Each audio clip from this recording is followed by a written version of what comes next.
नमस्कार दोस्तों, स्वागत है आपका स्टडी फॉर सिविल सर्विसेज में। वीडियो को पूरा देखिए। कोई भी आपका फीडबैक है, कोई सजेशन है, तुरंत वीडियो में कमेंट करके जरूर बताइए। अच्छा लगे तो वीडियो लाइक जरूर कर लीजिए और ऐसे वीडियो लगातार फ्री में पाने के लिए चैनल को तुरंत सब्सक्राइब कर लीजिए और बेल आइकन को जरूर टैप कर लीजिए ताकि आगे भी सारे वीडियो आपको मिलते रहे। यूट्यूब में फॉलो करते हैं तो प्लीज ये वाला फ्री टेलीग्राम चैनल जरूर ज्वाइन कर लीजिएगा। सारे नोटिफिकेशन, सारे अपडेट यहीं पे आते हैं, ध्यान रखिएगा। स्टडी फॉर सिविल सर्विसेज का कोई भी पेड ग्रुप अगर आपको ज्वाइन करना है तो सिर्फ 85648096960609797523864455 यही नंबर है हमारे, सिर्फ जहां पे कॉल या व्हाट्सएप कर सकते हैं। इंस्टाग्राम पे हमारा पेज जरूर फॉलो कर लीजिएगा, स्टडी फॉर सिविल .सर्विसेज है।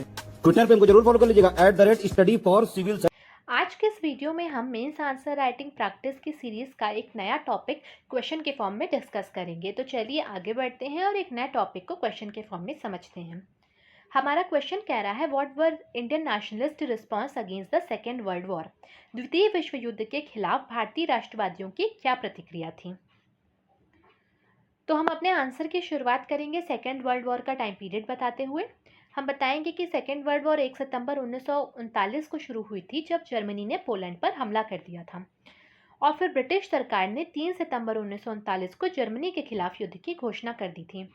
इसके साथ ही साथ ब्रिटिश सरकार ने क्या किया कि इंडियन से कंसल्ट करे बिना, इंडियन नेशनलिस्ट से कंसल्ट करे बिना, उनसे कोई परामर्श करे बिना इंडिया का सपोर्ट अपने फेवर में उन्होंने ले लिया। इंडिया का सपोर्ट उन्होंने डिक्लेयर कर दिया कि इंडिया हमारे साथ युद्ध में है, लेकिन उन्होंने इंडियंस के साथ कोई कंसल्टेशन नहीं किया था। तो जिस तरीके से फर्स्ट वर्ल्ड वॉर के दौरान इंडियन सोल्जर्स को उन्होंने लड़वाया था, इंडिया को एक्सप्लॉइट किया था, तो इस टाइम पे भी उनका यही इरादा था।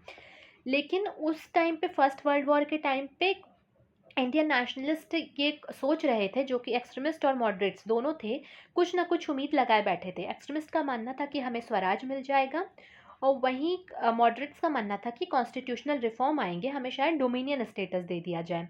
लेकिन ऐसा कुछ भी नहीं हुआ।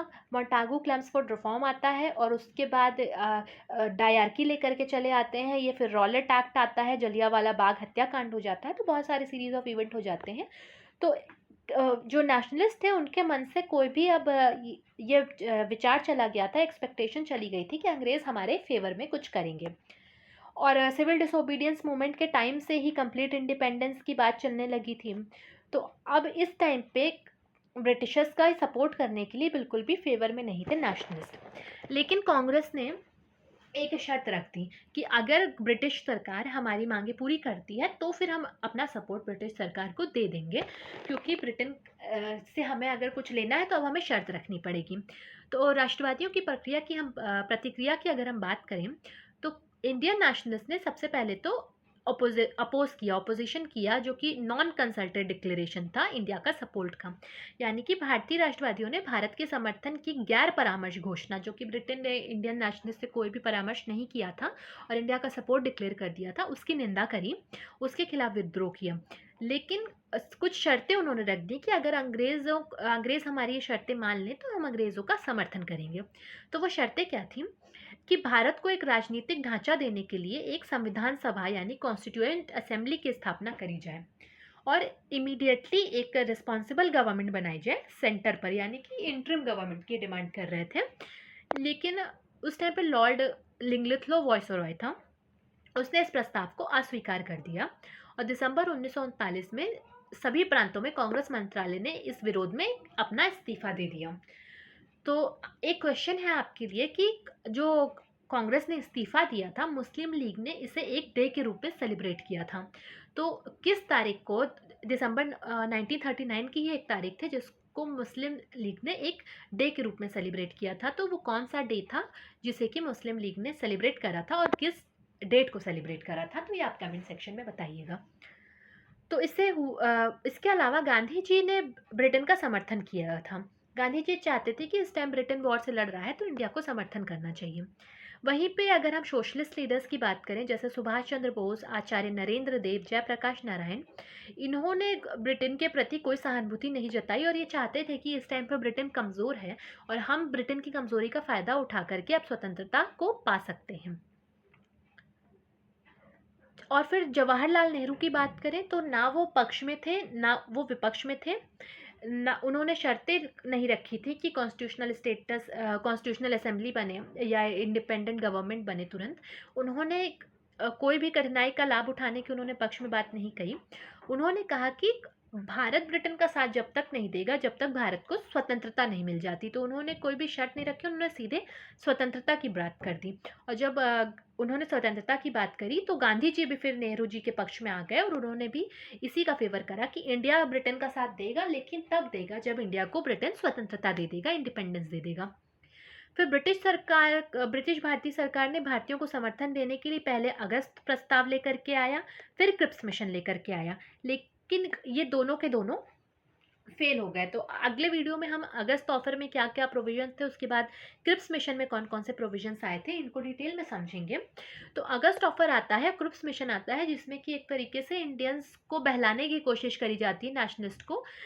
उनकी मांगे डायरेक्टली नहीं पूरी करी जाती हैं, उनको इंडिपेंडेंस की जगह डोमिनियन स्टेटस देने की बात की जाती है और ये कहा जाता है कि वॉर ख़त्म होने के बाद विचार किया जाएगा और कोई इमीडिएट ट्रांसफ़र ऑफ पावर की बात नहीं की जाती है। तो ये दोनों के दोनों मिशंस फेल हो जाते हैं।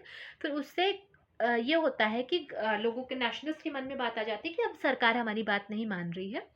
तो फिर स्ट्रगल तेज़ हो जाता है, इंडियन इंडिपेंडेंस स्ट्रगल, और 1942 का क्विट इंडिया मूवमेंट चालू हो जाता है। तो आज़ादी मिलने तक सरकार के साथ सहयोग न करने से इनकार कर दिया था इंडियन नेशनलिस्ट ने, और इसी के लिए उन्होंने 8 अगस्त 1942 को भारत छोड़ो आंदोलन शुरू किया था, क्विट इंडिया मूवमेंट शुरू किया गया था। तो आपको नीचे कमेंट सेक्शन में बताना है कि क्विट इंडिया मूवमेंट कहाँ से शुरू किया गया था। फिर भारत को आज़ाद कराने के लिए एक सैन्य अभियान चलाने के लिए सुभाष चंद्र बोस ने 1942 में सिंगापुर में आज़ाद हिंद फौज या भारतीय राष्ट्रीय सेना का गठन किया था। अब हम अपने आंसर को कंक्लूड करेंगे ये बताते हुए कि प्रथम विश्व युद्ध के दौरान भारतीय राष्ट्रवादियों ने ब्रिटेन को अपना समर्थन दिया था और युद्ध की समाप्ति के बाद वे बहुत निराश हो गए थे, क्योंकि उनकी सभी उम्मीदें अधूरी रह गई थीं और इससे द्वितीय विश्व युद्ध के दौरान भारतीय राष्ट्रवादियों के दृष्टिकोण में बदलाव आ गया। हालांकि वे कुछ शर्तों पर ब्रिटिश भारत सरकार का समर्थन करने के लिए तैयार थे, लेकिन ब्रिटिश भारत सरकार ने उन्हें पूरा नहीं किया। तो प्रतिक्रिया के रूप में भारतीय स्वतंत्रता संग्राम तेज हो गया और भारत ने द्वितीय विश्व युद्ध की समाप्ति के 2 साल बाद अपनी स्वतंत्रता हासिल कर ली।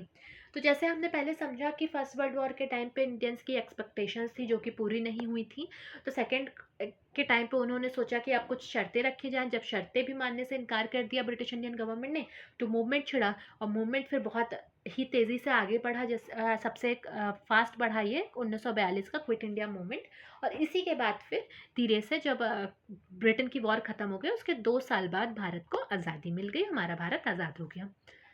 तो इसी के साथ हमारा ये टॉपिक ख़त्म होता है। अगले वीडियो में हम एक अगला इंपॉर्टेंट टॉपिक क्वेश्चन के फॉर्म में डिस्कस करेंगे, तो बने रहिएगा चैनल के साथ। मिलते हैं नेक्स्ट वीडियो में। Thank you for watching.